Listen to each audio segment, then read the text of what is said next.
और दृष्टि सीधी चली गई बाट के ऊपर।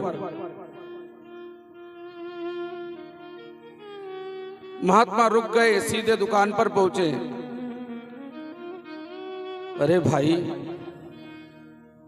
ये तू क्या अधर्म कर रहा है?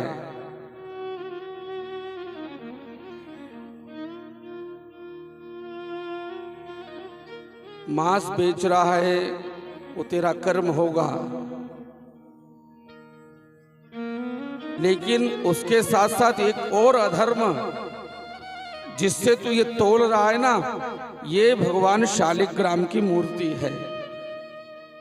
अब सदन जी को पता नहीं था, शालिग्राम शिला का कहीं पत्थर मिल गया, उसी को ही बाट बना लिया।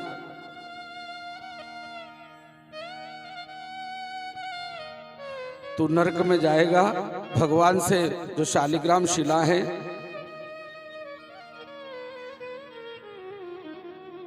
भगवान की चतुर्भुज मूर्ति, लड्डू गोपाल जी की मूर्ति, ये तो बाद में बनने लगी है। सबसे पहले अगर विष्णु का पूजन करते थे तो शालिग्राम के रूप में ही करते थे। गंडकी नदी के तट से निकलते हैं। वृंदा का श्राप है ना भगवान नारायण को, पत्थर बन गए थे।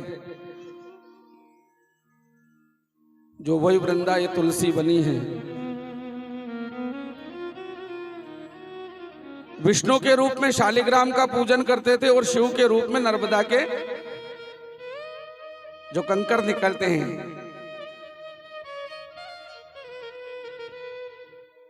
नर्मदेश्वर। फिर बाद में मूर्तियों के आकार बनने लगे, धीरे धीरे और कला बढ़ने लगी। संत ने देखा साक्षात शालिग्राम नारायण, भगवान तो भगवान है, और वो तो कण कण में है। मूर्तियों में भी मूर्ति भगवान नहीं है, मूर्ति के अंदर भगवान है, हमारी भावना से। नहीं तो वो मूर्ति दुकान पे भी रहती है, और कई दुकानदार के यहाँ तो इतनी मूर्तियां रहती है। अभी कभी नर्मदा जी जाओ शिवलिंग लेने, तो शिवलिंग के ऊपर चढ़ के ही शिवलिंग निकाल कर बताते हैं, अलग अलग मूर्तियों के ऊपर चढ़ चढ़ के ही। बड़ी बड़ी दुकान में जाएं, कभी शिवलिंग लेने का काम, हमको वर्ष में 1-2 बार काम पड़ जाता है, कहीं प्राण प्रतिष्ठा होती है, भक्तजन ले जाते हैं, तो देखते हैं वहां शिवलिंग दुकानों पर रखे हैं। और जब वो बताते हैं मूर्तिकार, तो उनके ऊपर चढ़ चढ़ के ही वो शिवलिंग निकालते हैं। तो दुकान पर वो भाव नहीं है, वो एक वस्तु, एक सामग्री है उनके लिए। पर वही शिवलिंग जब प्राण प्रतिष्ठित होकर प्राण प्रतिष्ठा पूर्वक मंदिर में जब प्रतिष्ठित हो जाता है, तो जो बेच रहा है फिर उसका भी साहस नहीं है कि उसके ऊपर वो चढ़ जाए। भाव। सदन जी को पता नहीं है कि ये मूर्ति शालिग्राम भगवान की है। महाराज, इतना पता तो नहीं है कि भगवान की, पर इस मूर्ति में, इस पत्थर में, इस बाट में एक ये विशेषता है कि 1 किलो वजन तोलना हो तो ये 1 किलो बन जाती है, और 5 किलो तोलना हो तो 5 किलो बन जाए। तो मैं भी आश्चर्य करता हूं कि ये पत्थर में ऐसा क्या है। और अगर आपने कहा ना भगवान कि ये शालिग्राम भगवान है, तो मैं अब ऐसा अकर्म नहीं करूंगा, विकर्म नहीं करूंगा। आप ये मूर्ति ले जाइए, मेरी दुकान में नहीं, ये तो आपके आश्रम में सुशोभित होगी। तो सदन कसाई के यहाँ से वो शालिग्राम की मूर्ति वो महात्मा लेकर के अपने आश्रम में आए। अब बड़ा क्षोभ है, असंतोष है, दुख है महात्मा को कि मांस के साथ तुलते थे, वो हाथ भी लगते होंगे, स्पर्श भी होता होगा। इधर जब पलड़े में तोलते तो इधर लुढ़कते, उधर लुढ़कते, कभी गिर भी जाते होंगे। महात्मा खूब रोए, मेरे ठाकुर, आप भी ना जाने कौन कौन सी लीला करते हो, ना जाने कहां कहां चले जाते हो। 。 . . . . . . . . . . . . . . . . . . . . . . . . . . . . . . . . . . . . . . . . . . 。 . 。 . 。 . 。 . . . .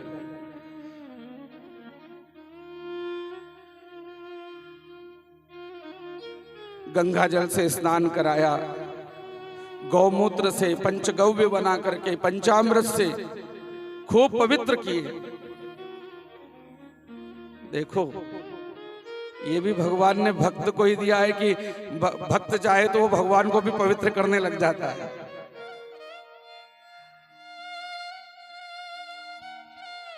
हमारा भाव पंचामृत से नहलाते हैं,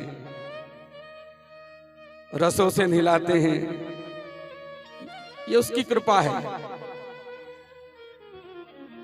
खूब रोए महात्मा ने, खूब गंगा जल से, नर्मदा जल से, पंचगव्य से, नाना प्रकार के रसों से स्नान कराया, सिंहासन पर पधराया, तुलसी दल चढ़ाकर सहस्त्रार्चन करा है। भगवान विष्णु के सहस्त्रार्चन का बड़ा महत्व है, और अगर तुलसी से सहस्त्रार्चन हो जाए ना भगवान का, तो फिर बात ही क्या है। श्री ठाकुर का, चाहे वो कृष्ण हो, चाहे राम हो, चाहे विष्णु हो, चाहे शालिग्राम हो, उनके विग्रह पर अगर एक एक नाम से, विष्णु सहस्त्र नाम, कृष्ण सहस्त्र नाम, राम सहस्त्र नाम, गोपाल सहस्त्र नाम से अगर सहस्त्रार्चन किया जाए, क्योंकि एक पत्ते को ही हम स्वर्ण पत्र कहते। तुलसी हेम रूपाम चा, कल जो महिमा बताई आपको, रत्न रूपाम च मंजरी। तो जब 1000 तुलसी दल, 1000 मंजरियां चढ़ेगी तो कितने भगवान प्रसन्न होंगे। संत ने पूरा दिन भर भगवान शालिग्राम का सहस्त्रार्चन किया, लक्षार्चन किया, और खूब भजन किए, और भजन करते करते वहीं सो गए।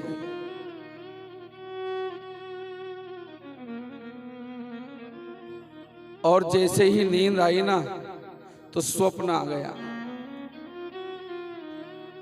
स्वप्न क्या आया? बोले महात्मा, मैं अच्छी जगह था, वहां से आप कहां ही मुझे यहां ले आए हो।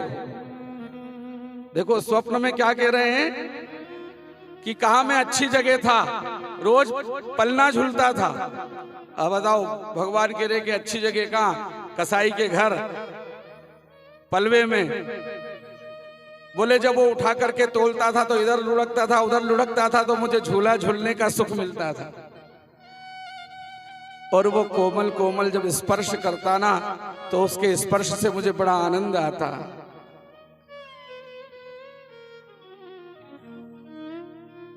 जो तुमने यहाँ अर्चन किया है, पूजन किया है, इसमें इतना सुख नहीं है जितना सुख मुझे उस सदन के घर पर था।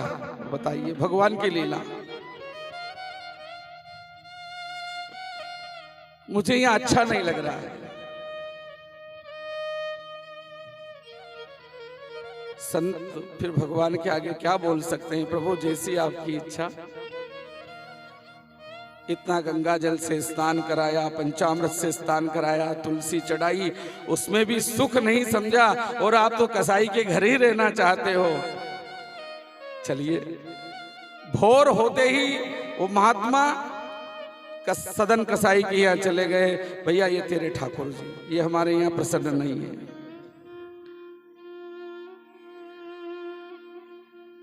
क्यों? बोले रात्रि को इन्होंने स्वप्न दिया है, इन्हें तो तेरा स्पर्श ही अच्छा लगता है।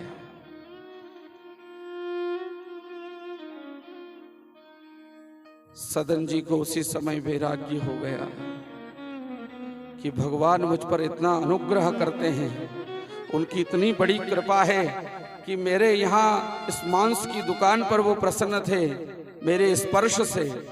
महात्मा के यहाँ उन्होंने प्रसन्नता व्यक्त नहीं की, और पुनः लौट के मेरे लिए आए हैं। तो जब भगवान इतनी बड़ी कृपा कर सकते हैं, तो क्या मैं आज से ये अधम मेरा जो धंधा है, इसको बंद नहीं कर सकता? उसी दिन अपनी दुकान को छोड़ दिया। भगवान की ही इतनी बड़ी कृपा हो गई, और कौन सी कृपा चाहिए? संसार का सब सुख मिल गया, भगवान ही आ गए। बोले आज से सब बंद। एक पगड़ी बांधते थे, सिर पे रखा भगवान को, आटे लगाए और चल दिए कि हे ठाकुर, अब तो जहां तुम्हारा धाम है जगदीशपुरी, जगन्नाथपुरी, बस वही मुझे आपके दर्शन करने की लालसा है। चल दिए जगन्नाथपुरी की ओर। श्री कृष्ण श्री कृष्ण श्री कृष्ण करते हुए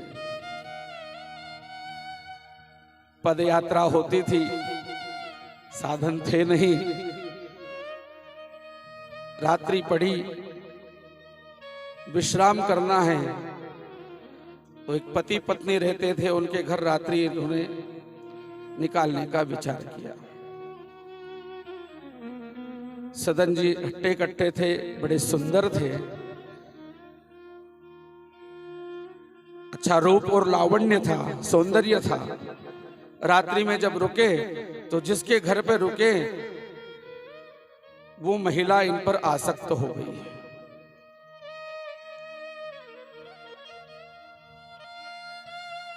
जब अर्धरात्रि हुई तो महिला इनके पास में पहुंची, इच्छा प्रकट की, वासना की। सदन जी ने हाथ जोड़ लिए, माता क्यों मेरी परीक्षा ले रही है? मैं तो भगवान का भक्त हूं, जगन्नाथ जी के दर्शन करने के लिए जा रहा हूं, क्यों परीक्षा ले रही है मैया?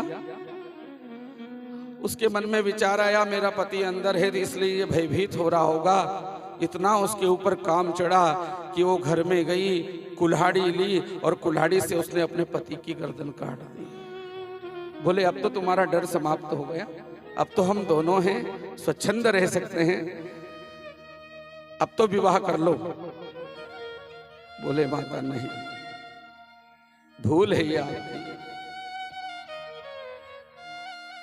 वो नारी अपने रूप दिखाने लगी, भोर हो गई। चर्चा करते करते जोर जोर से चिल्लाने लगी, गांव वाले इकट्ठे हो गए, इसने रात्रि में मेरे पति को मार दिया और मेरे सारे कपड़े फाड़ दिए, झूठा लांछन। बात राजा तक पहुंच गई, सामने खड़ा किया। अब ये सदन जी किस बात से प्रमाणित करे कि मैंने नहीं किया है? कोई हाथ प्रमाण तो है नहीं। क्या बोले? मौन होकर के खड़े हो गए। राजा ने कहा कि इस प्रकार का निंदनीय कर्म तुमने किया है तो दंड देना पड़ेगा। सदन जी दोनों हाथ जोड़ करके खड़े हो जाते हैं कि महाराज जो आप दंड दो वो दंड तो मुझे स्वीकार है, लेकिन इतनी कृपा कर दो कि मुझे प्राण दंड मत देना, मृत्यु दंड मत देना, चाहे मेरे अंग भंग कर दो, लेकिन मेरे पैर सुरक्षित रहे, मैं जीवित रहूं, भगवान जगन्नाथ के दर्शन करने की मुझे इच्छा है। तो राजा ने कहा कि तूने दोनों हाथों से कुल्हाड़ी से उसके पति को मारा, इन हाथों से ही तूने उसके वस्त्र को स्पर्श किया, ये हाथ तेरे दोनों काट दिए जाए। तो सदन जी महाराज के दोनों हाथ काट दिए, हाथों से खून की धारा बरस रही है। सदन जी को छोड़ दिया, दौड़ पड़े सदन जी जगन्नाथपुरी की ओर। हे ठाकुर, अब तो दर्शन करने की लालसा है और मेरे शरीर में इतने रक्त की बूंद बचा देना कि मैं अंतिम में तेरा दर्शन कर लूं, तेरे द्वार तक पहुंच जाऊं। हाथों से खून रक्त बह रहा है, दौड़ लगाते जा रहे हैं, घिसते जा रहे हैं। भगवान जगन्नाथ भी द्रवित हो गए हैं। भगवान जगन्नाथ ने अपने भक्तों से कहा पालकी लेकर के जाओ, मेरा भक्त आ रहा है। सदन जी पालकी में नहीं बैठे, सीधे दौड़े चले, मुख्य द्वार तक पहुंचे हैं। और द्वार तक पहुंचते ही जब बिल्कुल मूर्छित होने की स्थिति है, इतनी प्रसन्नता के ठाकुर के द्वार पर आ गए, जगदीश के द्वार पर आ गए। अब मन में एक क्षोभ है कि भगवान के धाम में आया हूं, पर उनको दंडवत प्रणाम नहीं कर सकता क्योंकि हाथ काट दिए हैं। भगवान को प्रणाम करने के भी अलग अलग विधा है। पंचांग प्रणाम, 5 अंगों से, दंडवत एक दंड की भांति गिर जाना, तो दंडवत प्रणाम होता है जिसमें दोनों हाथ भी सामने लंबे कर दिए जाते हैं। तो क्षोभ है, मेरे हाथ तो काट दिए गए, अब मैं कैसे दंडवत प्रणाम करूं? गिर गए भूमि पर।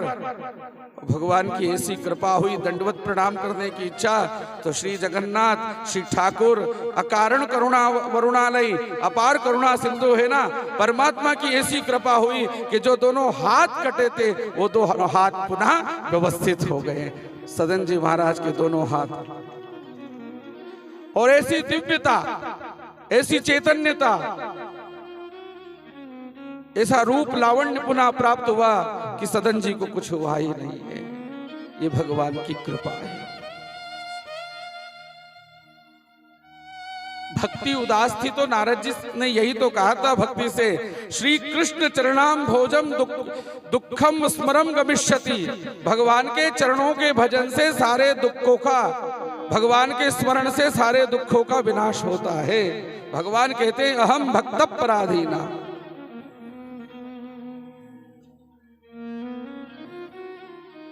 श्रीमद् भागवत में अजामिल अच्छे कुल परिवार का है, ब्राह्मण का पुत्र है। एक वेश्या के कपट में आकर के अपनी माता पिता पत्नी को छोड़कर वेश्या के साथ रहने लगता है। संतान पर संतान हो जाती है, दुराचार में रत रहता है। प्रारब्ध का कोई कर्म है, भगवान की कोई कृपा है, अंतिम एक पुत्र होता है, नाम नारायण रख लेता है। और उस नारायण से इतनी आसक्ति होती है कि जब उसका अंत समय आता है तो दूर खेलते हुए नारायण के प्रति मोह जागृत हुआ। जब प्राण निकलने लगे तो दूर खेलते हुए नारायण अपने पुत्र को उसने बुलाया। दूरे क्रीडन का सक्तम पुत्रम नारायणा प्लावितेन स्वरेणोच्चैः राजुहावा कुलेन्द्रियः। उस समय बालक नारायण वहां से कुछ दूरी पर खेल रहा था। यमदूतों को देखकर अत्यंत व्याकुल उस अजामिल ने उच्च स्वर से, प्लावितेन स्वरेण उच्च स्वर से बोले, नारायण नारायण मेरी रक्षा करो। वो दूर खेलता हुआ बालक तो आया नहीं, वही नारायण की कृपा हो गई। भगवान नारायण ने अपने पार्षद भेज दिए। यम के दूत प्राण खींच रहे हैं, लेकिन जैसे ही उसने कहा नारायण दूरे क्रीड ना सक्तम, पुत्र में आसक्त होने के कारण पुत्र को बुलाया। जिससे आसक्ति होती है उसका ही स्मरण होता है। अब उसको पुत्र से आसक्ति थी तो अंतिम में पुत्र ही याद आया।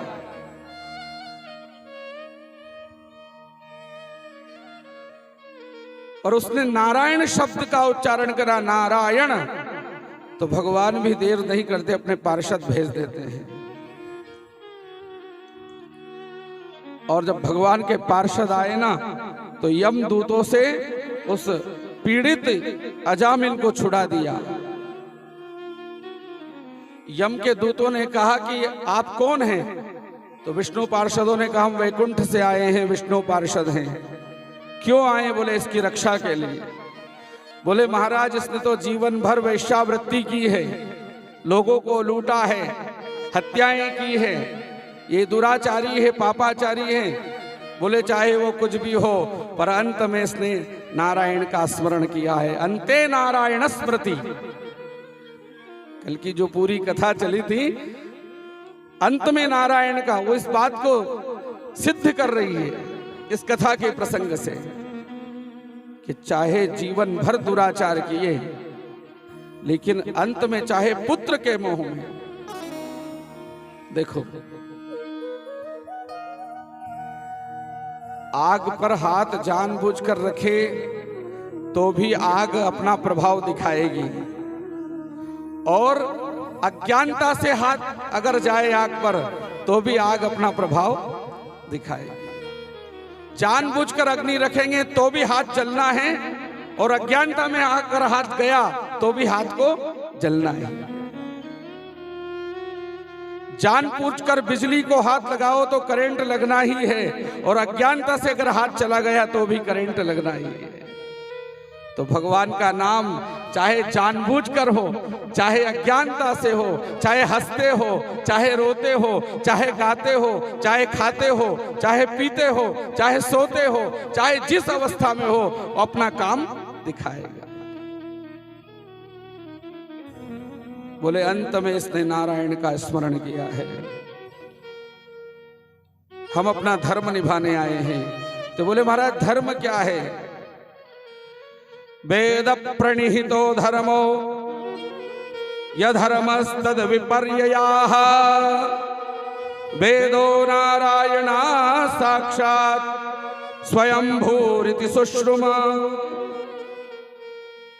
यमदूतों ने कहा कि जो वेद कहते हैं, वेद प्रणिहितो धर्मो, वेद प्रणिहितो धर्मो यह धर्मस्तद विपर्ययाः, वेद जो आज्ञा करे वही धर्म है और वेद जिनका निषेध करे वो अधर्म है। और वेद यही कहते हैं कि जो पापाचारी है, दुराचारी, वो नरक में जाता है।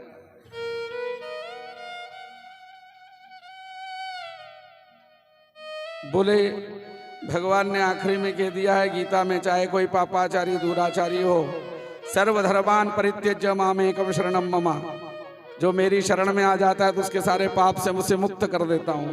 अंत में इसने मेरा स्मरण किया, इसलिए हमें भगवान ने भेजा है, छुड़ा लिया यम के दूतों से,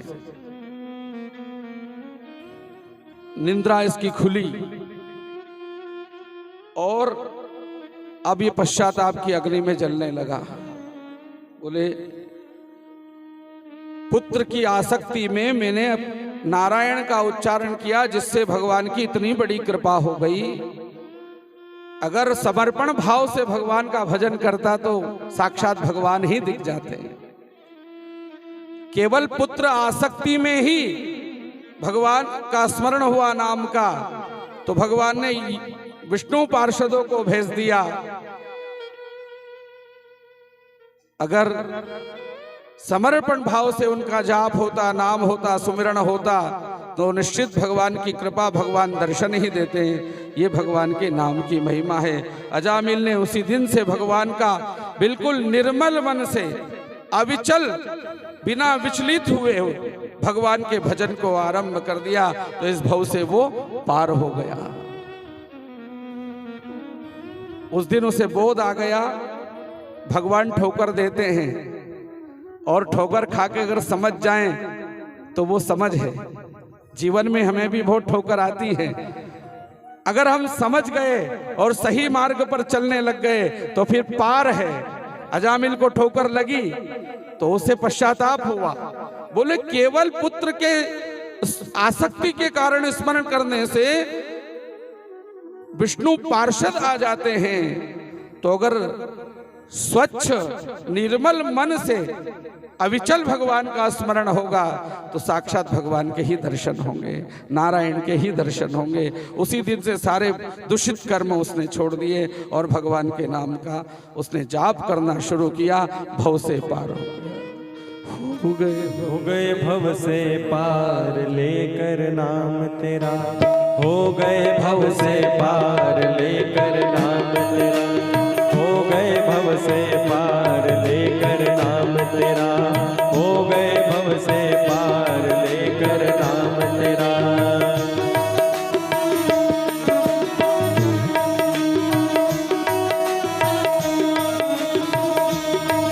अरे हो गए भव से पार लेकर नाम तेरा, हो गए भव से पार लेकर नाम तेरा।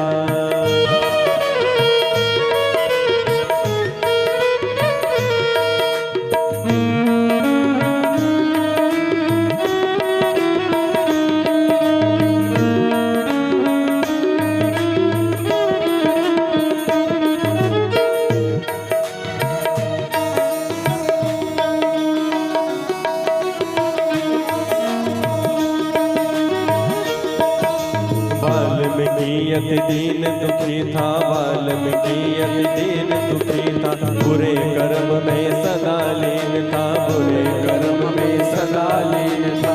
वाल्मीकि दीन दुखी था, बुरे कर्म में सदा लीन था।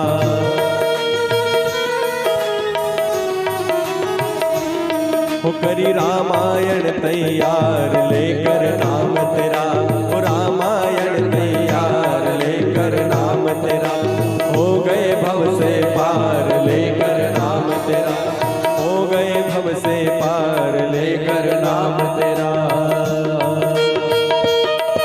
श्री राधे।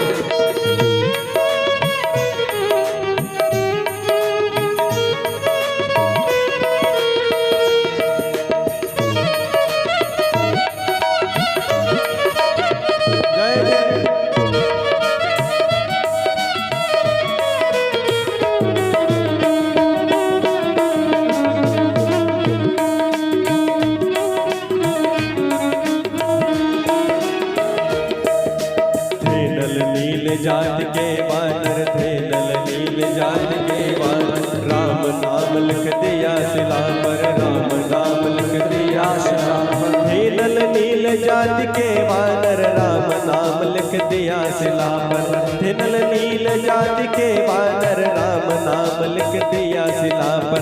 हो गई सेना पार लेकर नाम तेरा, हो गई सेना पार लेकर नाम तेरा, हो गए भव से पार लेकर नाम तेरा।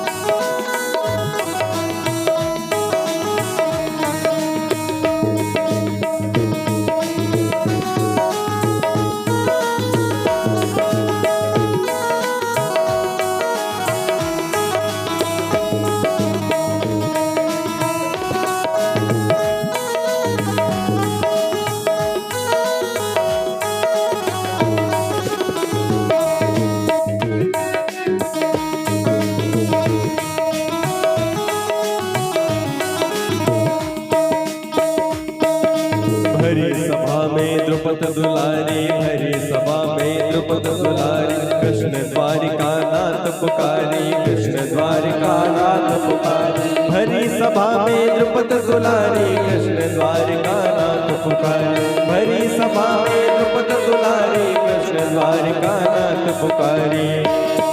अरे बढ़ गया चीर अपार लेकर नाम तेरा, वो बढ़ गया चीर अपार लेकर नाम तेरा, हो गए भव से पार लेकर नाम तेरा, हो गए भव से पार लेकर नाम तेरा।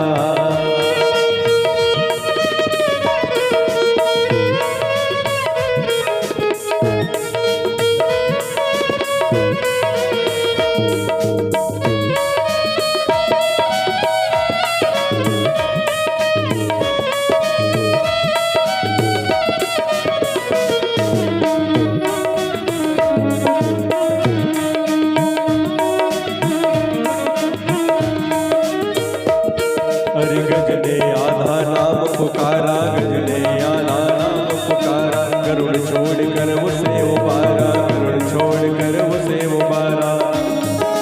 गजने आधा नाम पुकारा, गरुड़ छोड़ कर उसे उबारा, गजने आधा नाम पुकारा, गरुड़ छोड़ कर उसे उबारा। अरे किया ग्राह उद्धार लेकर नाम तेरा, किया ग्राह उद्धार लेकर नाम तेरा, हो गए भव से पार लेकर नाम तेरा, हो गए भव से पार लेकर नाम तेरा, हो गए भव से पार लेकर नाम तेरा, हो गए भव से पार लेकर नाम तेरा, हो गए भव से पार लेकर नाम तेरा। एक बार सभी ऊपर हाथ करके तालियां बजाए जयकारा करते हुए बोली श्री मां के बिहारी लाल की जय।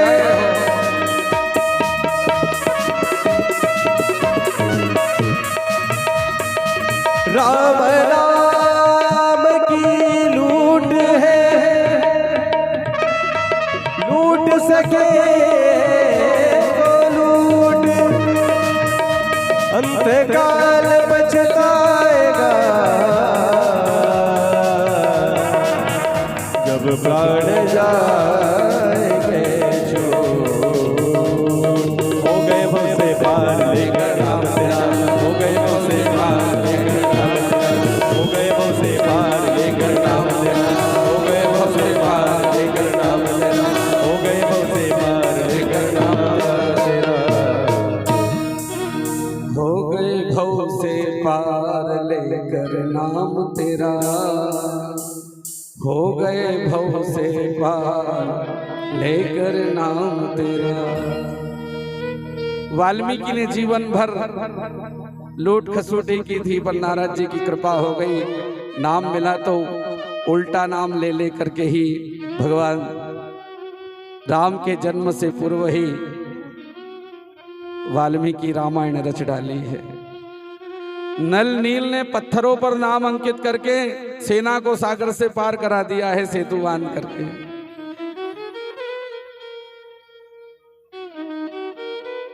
नाम की बड़ी महिमा है।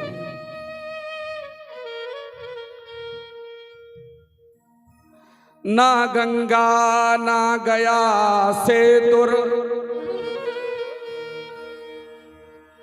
ना गंगा ना गया सेतुर,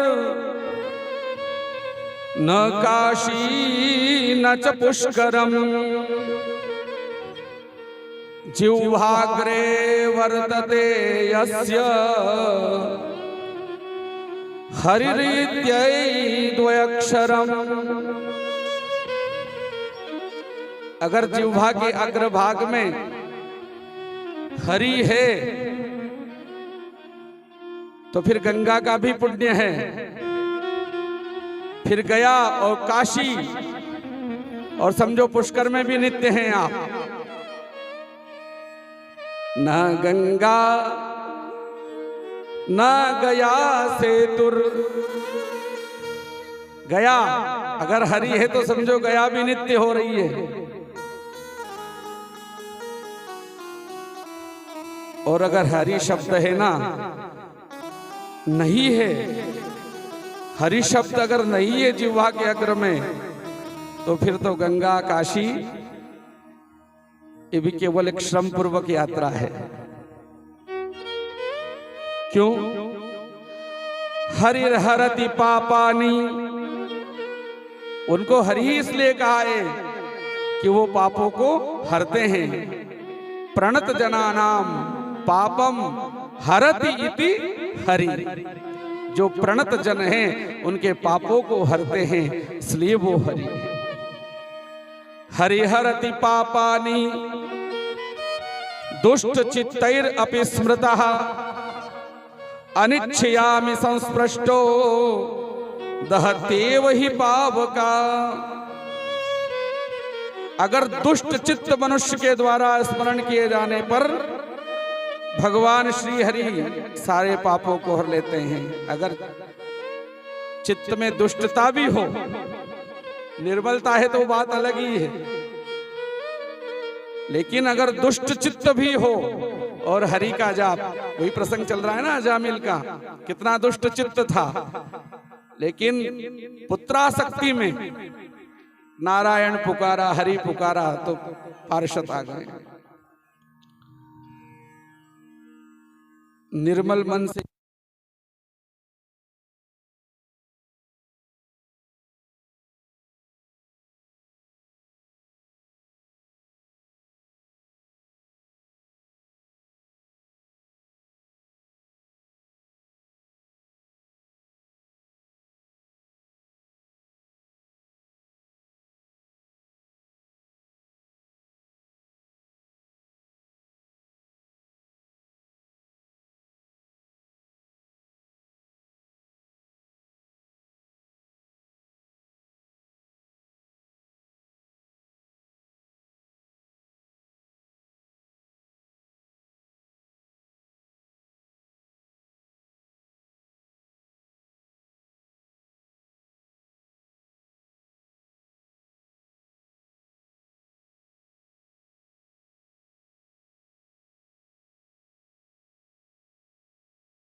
गोविंद गोविंद हे गोपाल,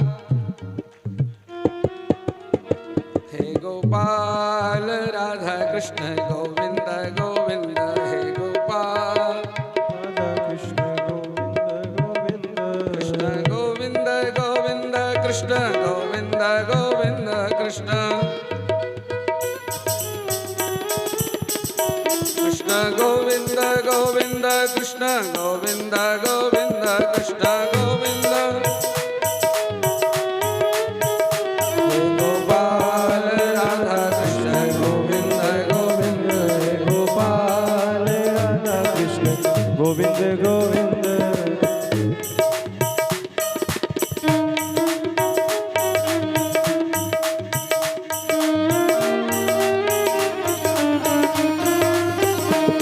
गोपाल राधा कृष्ण गोविंद गोविंद, हे गोपाल राधा कृष्ण गोविंद गोविंद, हे गोपाल हे नंदलाल, हे गोपाल हे नंदलाल, हे गोपाल राधा कृष्ण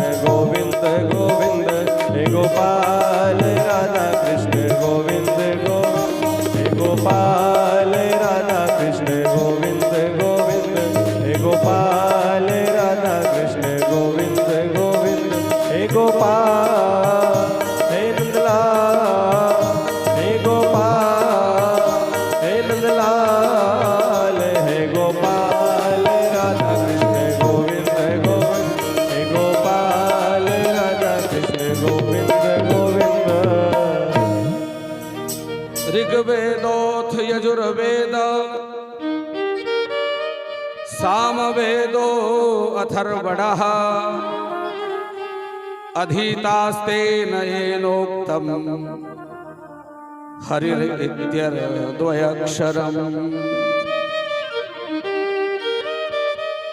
अगर हमारे मुख से हरि हरि निकलता है ना तो बोले ऋग्वेदोथ, आप रोज ऋग्वेद का पाठ कर रहे हैं। ऋग्वेद का सार क्या है? वेदों का सार क्या है? उपनिषदों का सार क्या है? भागवत का सार क्या है? ये तो वेद उपनिषद सबका सार है। और इसके सार में अंतिम में लिख दिया है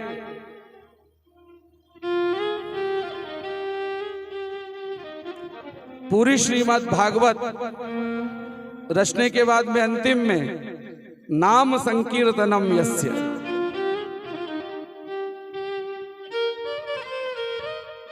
नाम के संकीर्तन सर्व पाप प्रणाशनम, सारे पापों का नाश होता है। तो अगर जिह्वा पर हरि है, जिह्वा पर कृष्ण है, जिह्वा पर राम है, जिह्वा पर शिव है,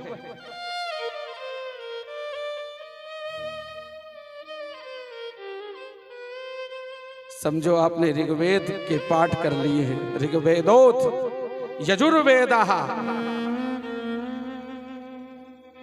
यजुर्वेद का पाठ कर लिया। सामवेदो अथर्वणः, और यहां तक ही नहीं कहा है अश्वमेधादिभिर्यज्ञैर् नरमेधैः सदक्षिणैः यजितं तेन येनोक्तं हरिरित्येव द्वयक्षरम्।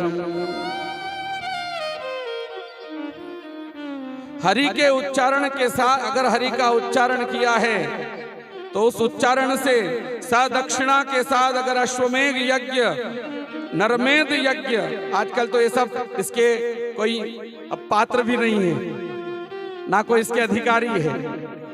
जब पहले राजा महाराजा रहते थे तो अश्वमेध होते थे, नरमेध होते थे, बड़े बड़े यज्ञ होते थे।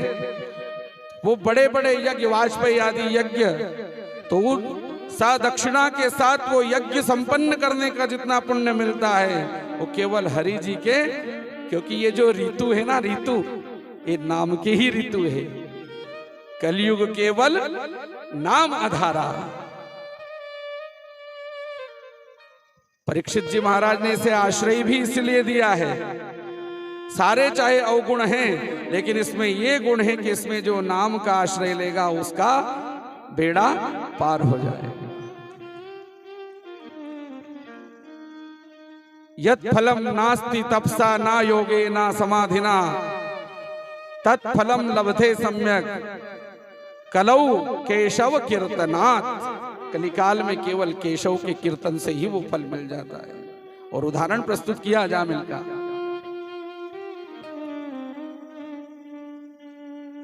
प्राण प्रयाण पाथेन संसार व्याधि विभेषजम। जब प्राण प्रयाण करने का समय आता है,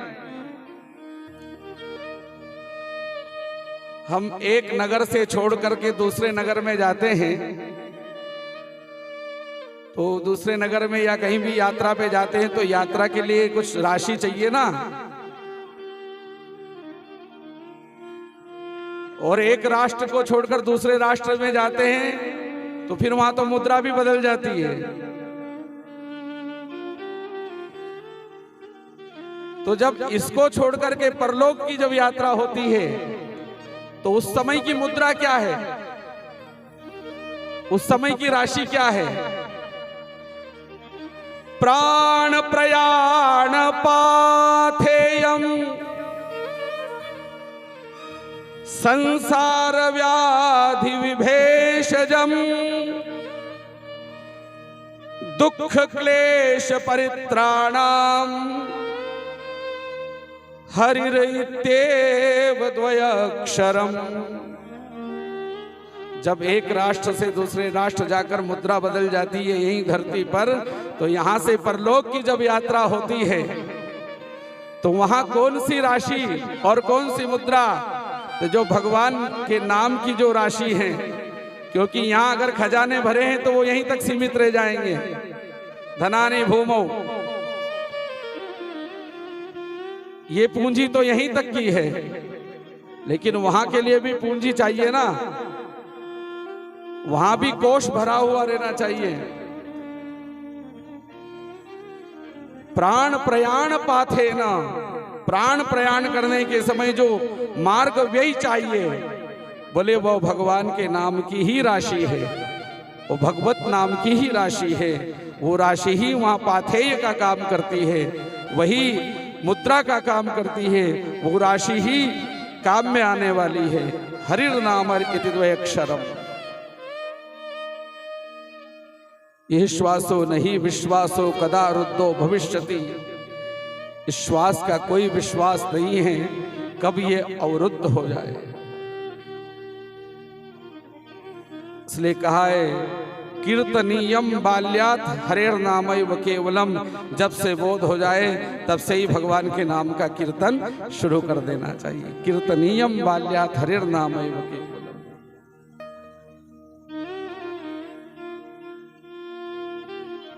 बालपन से ही प्राप्त हो गया है श्री प्रहलाद जी महाराज को।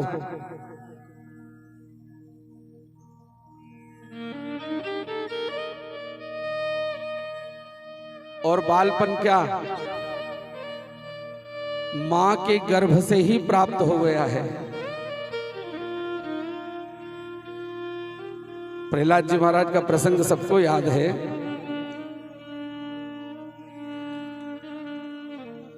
प्रहलाद के जो पिता है उस समय के दुर्दांत आतंकवादी, उसके जैसा कोई आतंकवादी हो सकता है हिरण्यकश्यप जैसा?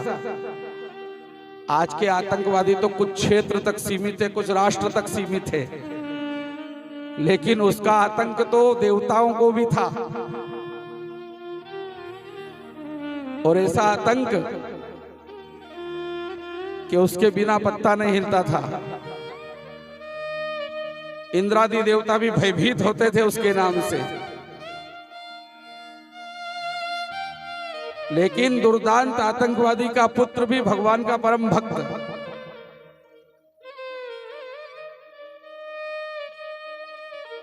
कीर्तनीयम बाल्यात, बाल्यकाल से भगवान का कीर्तन।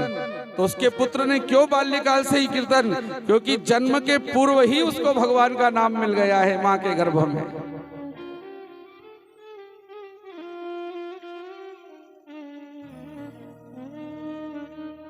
जय जय राम कृष्ण हरि, जय जय राम कृष्ण हरि, जय जय राम कृष्ण हरि, जय जय राम कृष्ण हरि, जय राम।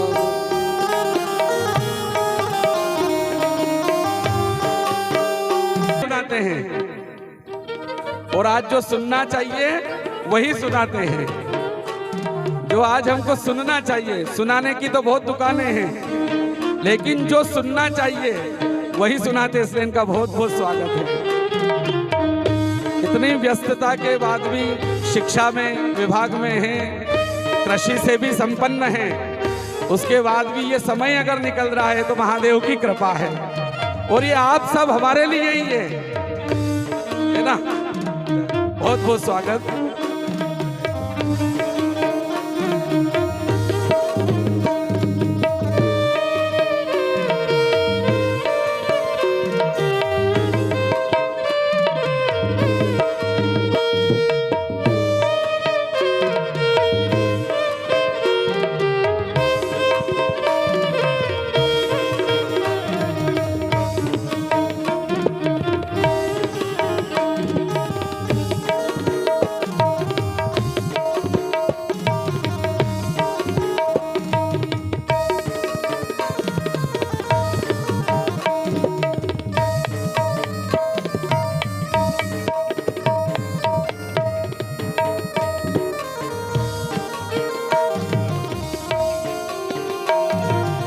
जय जय राम कृष्ण हरि, जय जय राम कृष्ण हरि, जय जय राम कृष्ण हरि, जय जय राम कृष्ण हरि, जय जय राम कृष्ण हरि, जय जय राम कृष्ण हरि, जय जय राम कृष्ण हरे जय जय राम कृष्ण हरे जय जय राम कृष्ण हरे जय जय राम कृष्ण हरे जय जय राम कृष्ण हरे जय जय राम कृष्ण हरे जय जय राम कृष्ण हरे जय जय राम कृष्ण हरे जय जय राम कृष्ण हरे जय जय राम कृष्ण हरे जय जय राम कृष्ण हरे जय जय राम कृष्ण जय जय राम कृष्ण हरे जय जय राम कृष्ण हरे। बोलो सीता रामचंद्र भगवान की जय हो। प्रहलाद जी महाराज के पिता राक्षस हैं, फिर भी नारायण के परम भक्त क्यों? क्योंकि संग।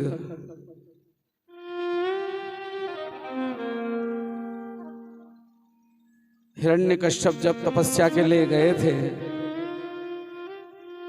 तो हिरण्यकश्यप की पत्नी कयादु गर्भवती थी और श्री इंद्र देवता को ये पता था कि ये गर्भिणी गर्भवती है। मन में भाव प्रकट हुआ कि राक्षस का बेटा राक्षस ही कुभाव प्रकट हुआ, तो इसका पिता जो सबको पीड़ित किए हुए हैं, अगर ये पुत्र हो जाएगा दो दो हो जाएंगे ये, तो गर्भ में ही इसे मार दिया जाए। तो इंद्र जब वज्र लेकर के कयादु के ऊपर प्रहार करने के लिए गए, तब श्री नारद जी वहां प्रकट हो गए और नारद जी ने उस इंद्र देवता को वो भ्रूण हत्या करते हुए रोका है। कल भी इसी विषय पे समझाया था कि एक हत्या से ज्यादा हत्या भ्रूण हत्या का पाप लगता है।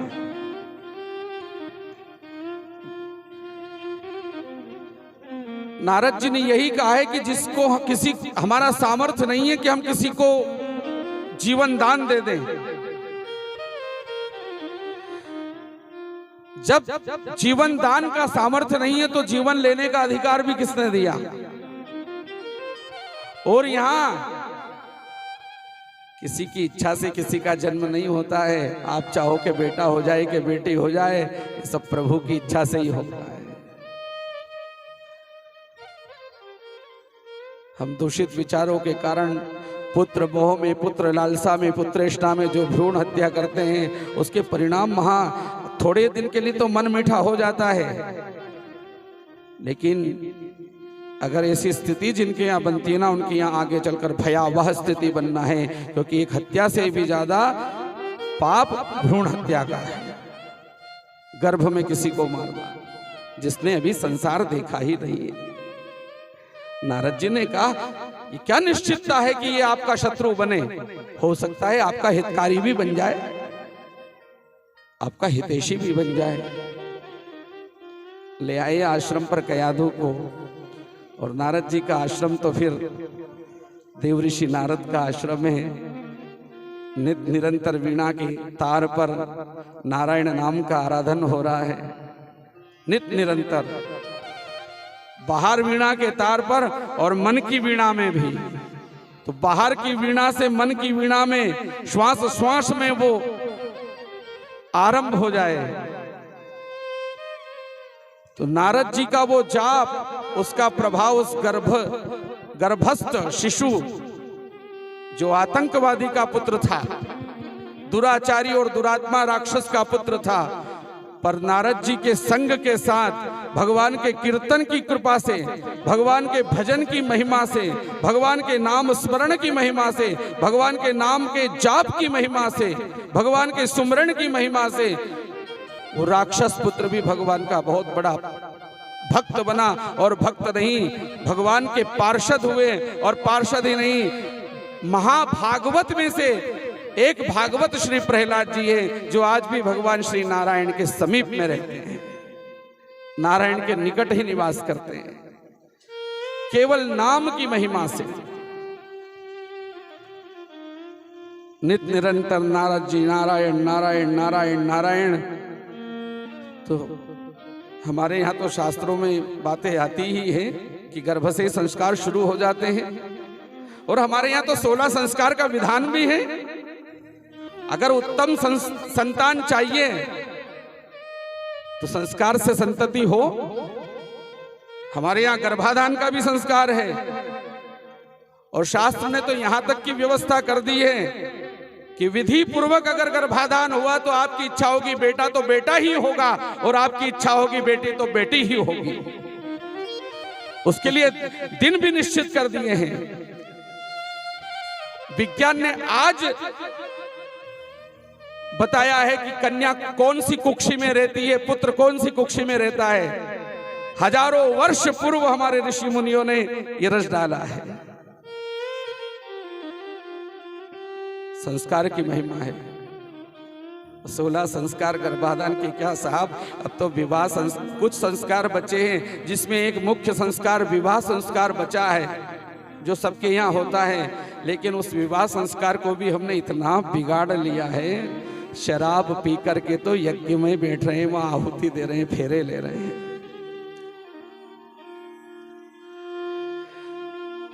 जहां से पति पत्नी का दाम्पत्य आरंभ होता है, उनका जीवन आरंभ होता है, वहां पवित्र अग्नि का प्राकट्य है, अग्नि नारायण का साक्ष्य है, वेद मंत्र पढ़े जाते हैं। वहां दूल्हे राजा शराब में धूत होकर के बैठे हैं।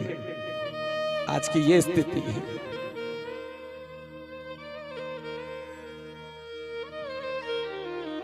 कहां संस्कार बचे हैं? तो फिर आने वाली संतति भी संस्कारी होगी क्या? हमारे शास्त्रों ने तो बहुत मार्ग दिए हैं सुखी जीवन के, समृद्ध जीवन के, और शास्त्र के आधार पर चलें तो जीवन सुखी और समृद्ध दोनों हो सकता है। मंगलमय जीवन हम जी सकते हैं।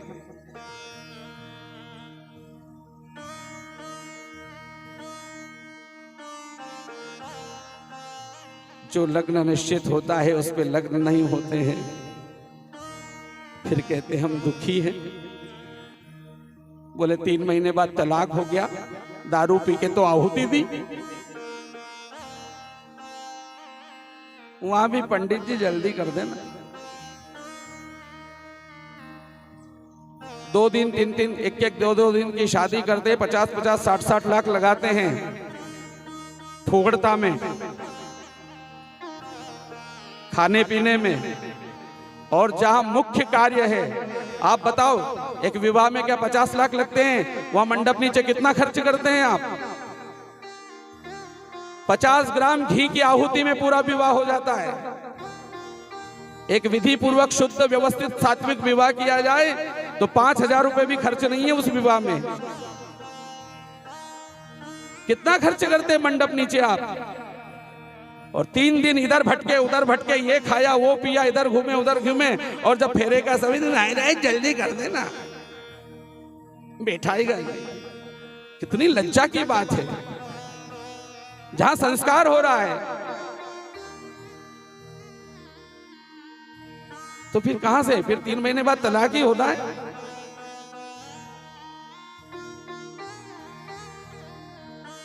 प्रहलाद जी को गर्भ से ही संस्कार मिला, राक्षस पुत्र होते हुए भी भगवान का अनन्य भक्त,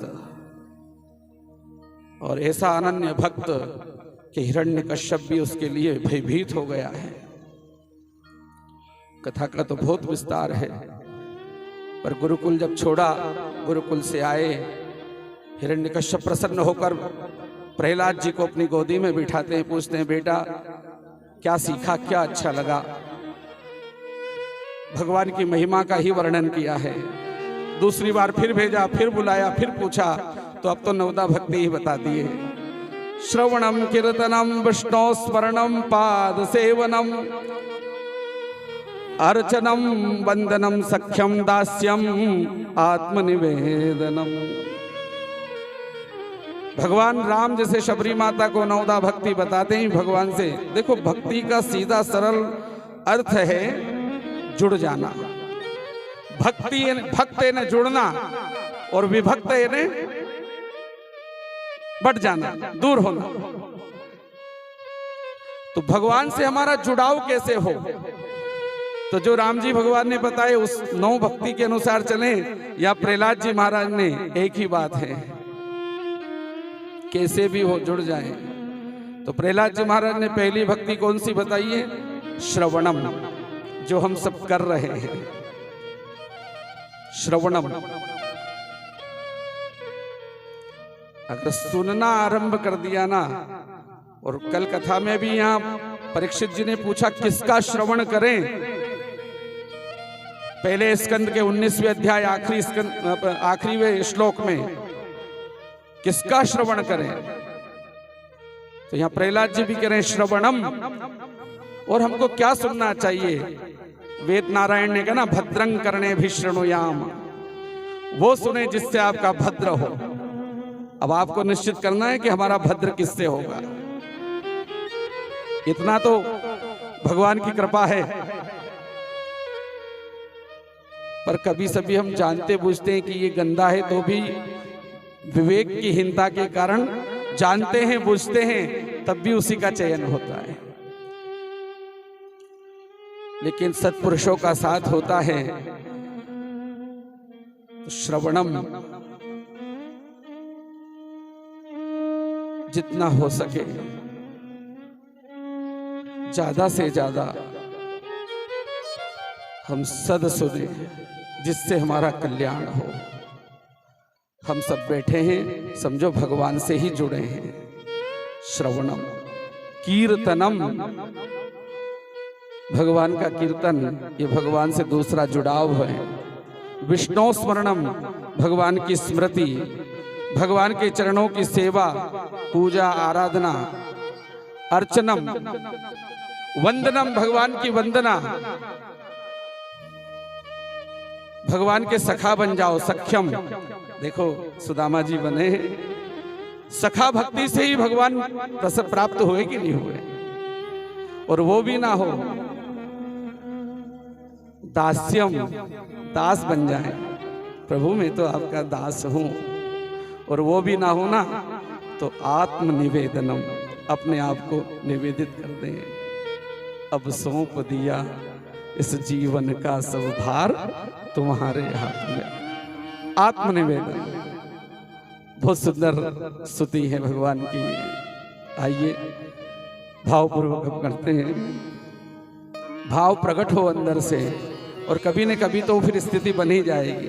अगर भाव की प्राकट्य होगा, धीरे धीरे धीरे धीरे धीरे धीरे रे मना, धीरे धीरे सब होए, धीरे धीरे प्रयत्न करने में सब संभव है। बोलो सच्चिदानंद भगवान की। अब सौंप दिया इस जीवन का सब भार तुम्हारे हाथों में। अब सौंप दिया इस जीवन का सब भार तुम्हारे हाथों में। हे जीत तुम्हारे हाथों में, और हार तुम्हारे हाथों में। अब सौंप लिया इस जीवन का सब भार तुम्हारे हाथों में।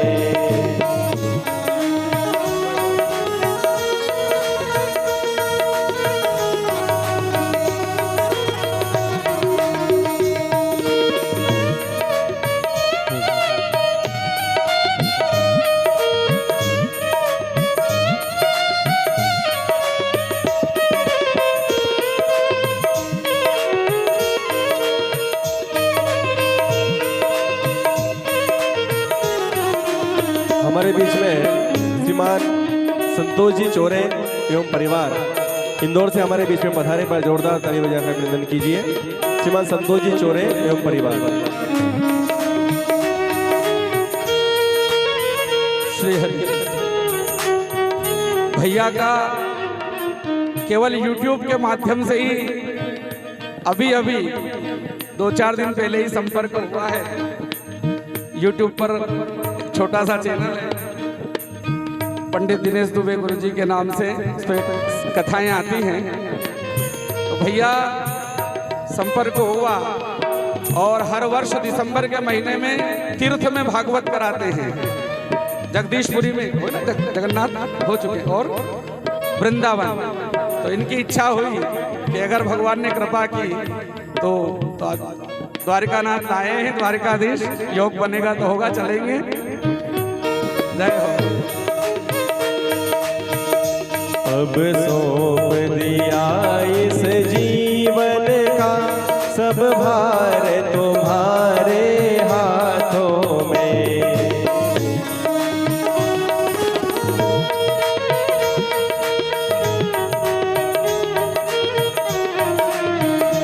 हे जीत तुम्हारे हाथों में और हार तुम्हारे हाथों में। हे जीत तुम्हारे हाथों में और हार तुम्हारे हाथों। मेरा निश्चय बस यही, मेरा निश्चय बस यही, एक बार तुम्हें पा जाऊं मैं, एक बार तुम्हें पा जाऊं।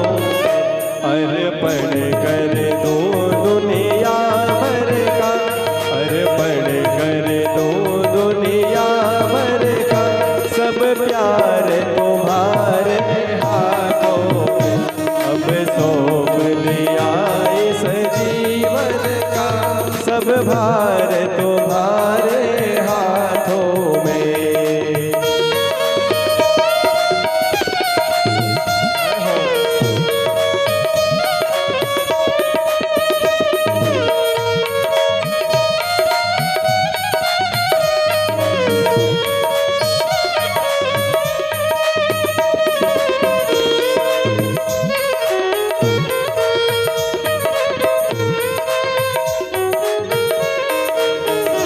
जो जग में रहूं तो ऐसे रहूं, जो जग में रहूं तो ऐसे रहूं, जैसे जल में कमल का फूल रहे, जैसे जल में कमल का फूल रहे। मेरे गुण दोष समर्पित हो, मेरे गुण दोष समर्पित हो, करतार तुम्हारे हाथों में।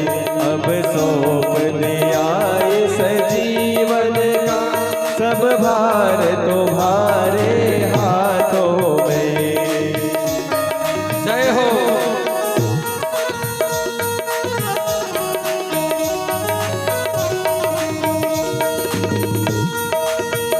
यदि मानव का मुझे जन्म मिले, यदि मानव का मुझे जन्म मिले, तो तब चरणों का पुजारी बनूं, तो तब चरणों का पुजारी बनूं। इस पूजन की एक एक रग का, इस पूजन की एक एक रग का, हो तार तुम्हारे हाथों में। अब सौंप दिया इस जीवन का सब भार तुम्हारे हाथों में।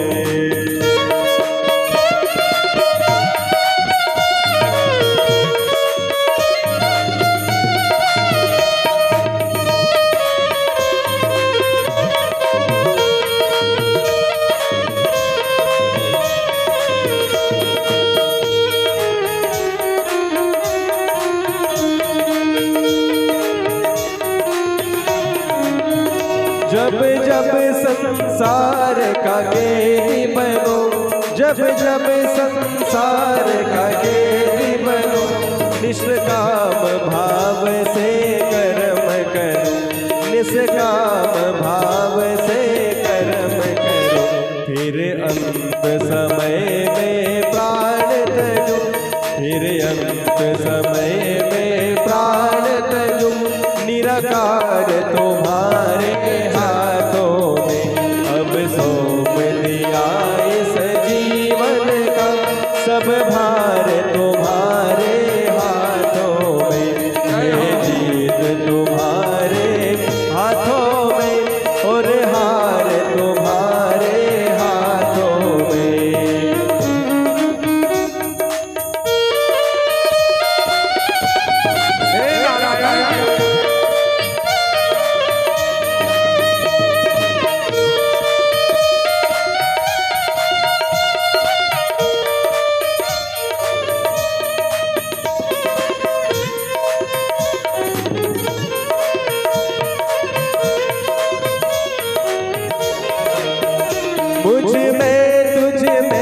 बस भेद यही, मुझ में तुझ में बस भेद यही। तुम नर हो तुम नारायण हो, मैं नर हूँ तुम नारायण हो। मैं हूँ संसार के हाथों, मैं हूँ संसार के हाथों, संसार तुम्हारे हाथों में। मैं हूँ संसार के हाथों में, संसार तुम्हारे हाथों में।